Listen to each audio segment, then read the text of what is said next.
Hey guys, it's Mathel here once again, and today I wanted to show you how I've been trying to build around the Scourge unique claw that drops off the Chimera boss, and basically just gives you increased damage to yourself based off of minion damage as well as pretty much everything else, just the same way as always. But the unique feature of the claw is minion damage applies to you, or increases in minion damage apply to you.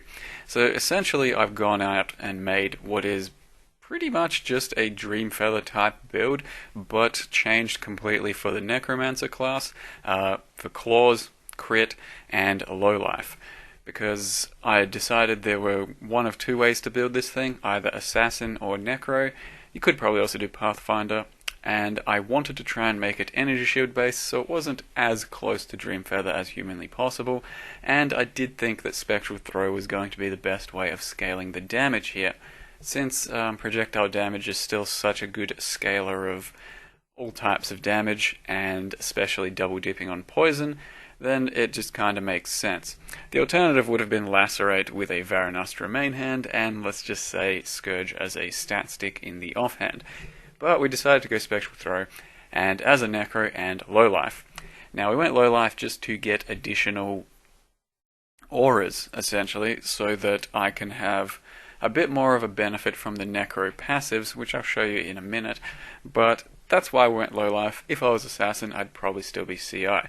What has resulted is, it's taken a bit to figure this character out, but I think it should end up being a stronger version of Dream Feather just about everywhere except for Flask Sustain, since obviously we're not a Pathfinder, but I think DPS in the long run should be better, so it'll be a slightly more expensive build, but should have better DPS, should have better survivability because of Energy Shield and Val Pact with decent leech, but it might be just a bit harder to build because you need some specific gear, and some of the gear is kind of costly, like the Shavs itself.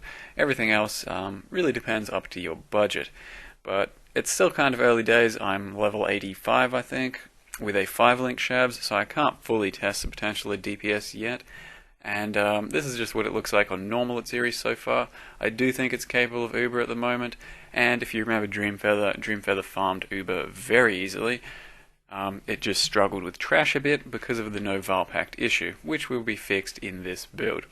So I think this definitely has potential to become one of the best Spectral Throw builds I've played recently, though it's a bit clunky and a bit uncomfortable to build, and sometimes even a bit uncomfortable to play because of Necro. So like I said, if you don't want to go Necro, Assassin is probably actually the smartest option, and would force you to not even be low life, so would save some costs there, and probably more DPS than anything else anyway. And as you can see, I have an army of wolves while being Scourge. What happens is, with the Scourge equipped, you have 10% chance on killing other things to summon a Spectral Wolf. The wolf does fucking nothing, except for take some hits every now and again. They are pretty weak, though, however, you can socket them with support gems if you put support gems into your weapon, into the Scourge itself. I've decided to just put my faster attacks, fortify, and shield charge into my weapon, so my wolves have faster attacks and fortify, which makes them a bit more durable. Their damage is really unimpressive, and I'm not sure you can actually build it to be anything significant, maybe with an added chaos and a poison gem, but it's pretty useless and I don't think it's worth doing. Just use them for what they are, which is a bit of a meat shield every now and again, and something to keep you company along with your golem. This is an example of tier 14 Palace Dominus run there. It was pretty good DPS, and it's the first tier 14 map I've done. I have not yet broken out of tier 11 though. For the most part, just been farming away at this stage. So I'll go over how this build functions and what you need to be looking out for when building with this Scourge Claw, and what options I had, and how basically the decision making process that led me to this character.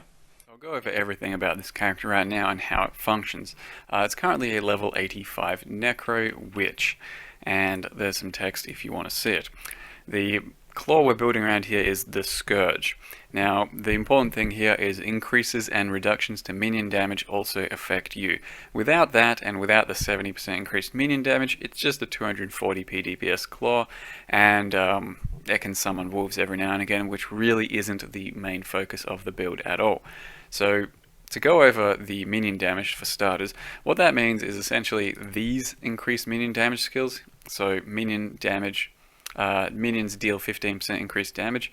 Stuff like this, that'll all work for you. So that's 60% damage right there.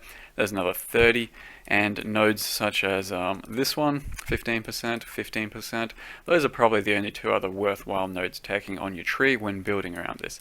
Things like that, as well as maybe a glove enchant, the helm implicit, those are basically your scalings, and maybe some jewels as well, like here. Just gives you another mod. So minion damage just turns into damage for you, which is very powerful because treat it just like projectile damage, for example, in your spectral throw build, which affects all of your damage and then double dips on poison.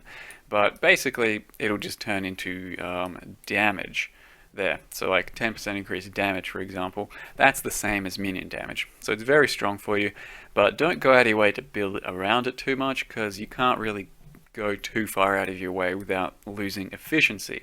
You just get the 70% here. If you're a Necro, you get another 60, and then another 30. So it is pretty nice overall.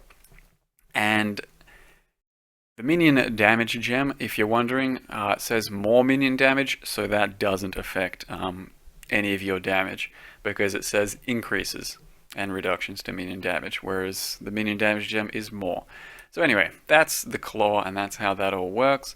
It applies to all sorts of damage, so you can, build spellcasters and all that around it, and people have done so successfully.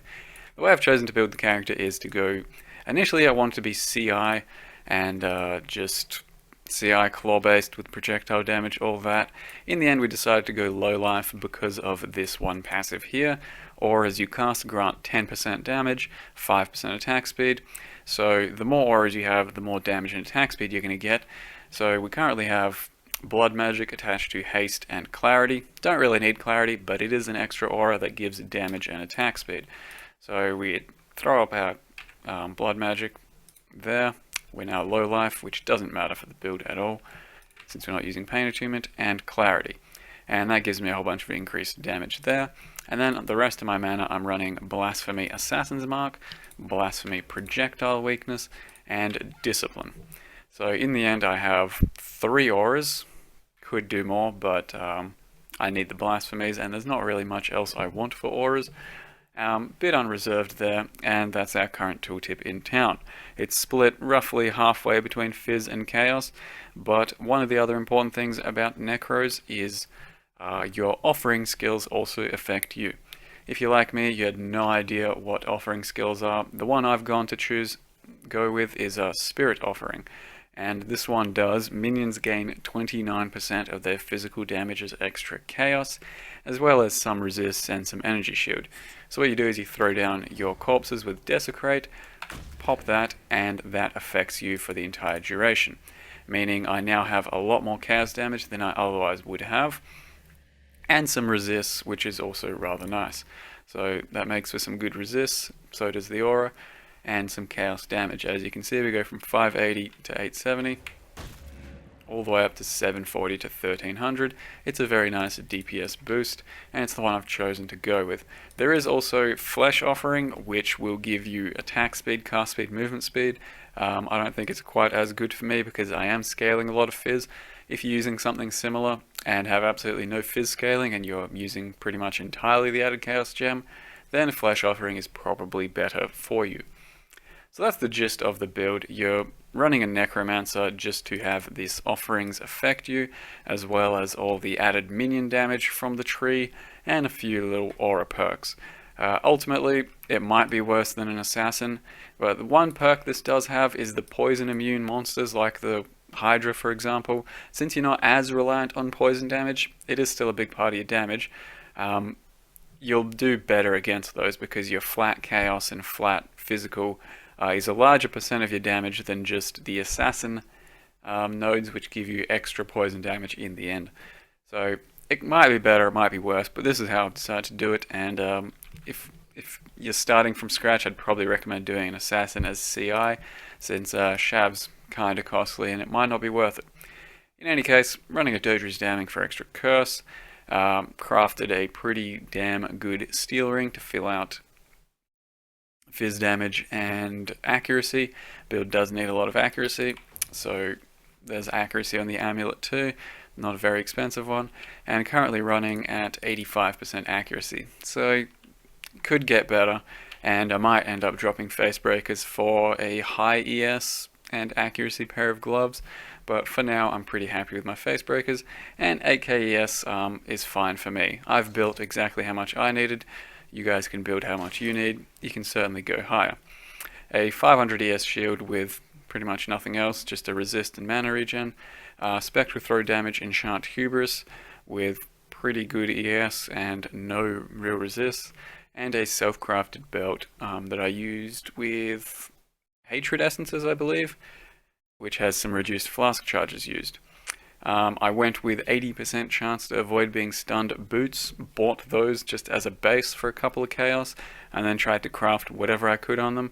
So they're not very good, but I need them for stun immunity most of the time, and since I am doing so much whirling or dashing around with my shield charge, I definitely think I can get away with just 80% and sometimes none at all against bosses because it doesn't seem to get me in trouble most of the time.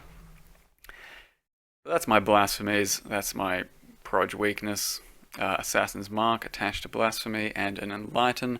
You don't necessarily need the enlighten, you will probably have to take this extra passive node though, if you don't have it. There's not much else to say about the character, it's built rather similarly to Dreamfeather. Going Spectral Throw, GMP, added Chaos, Crit Strikes, those are your base 4 sockets. At which point we do need poison, so I had to start using poison. If you don't, it's kind of tough to tell if poison's better than void manipulation a lot of the time. For trash clearing, for boss fights, it should be undeniable that poison's better. But the 6th link is very important for me because it's either void manipulation or I could go with crit multi, could go with point blank, and slower proj of course subs out to GMP for your big single target DPS. Overall, build's still working itself out, so I'll get there and show you another video in the future, hopefully with better comparisons to Dreamfeather. At this stage I'd say the scaling potential does exist to be better than Dreamfeather, and we'll have to wait and see.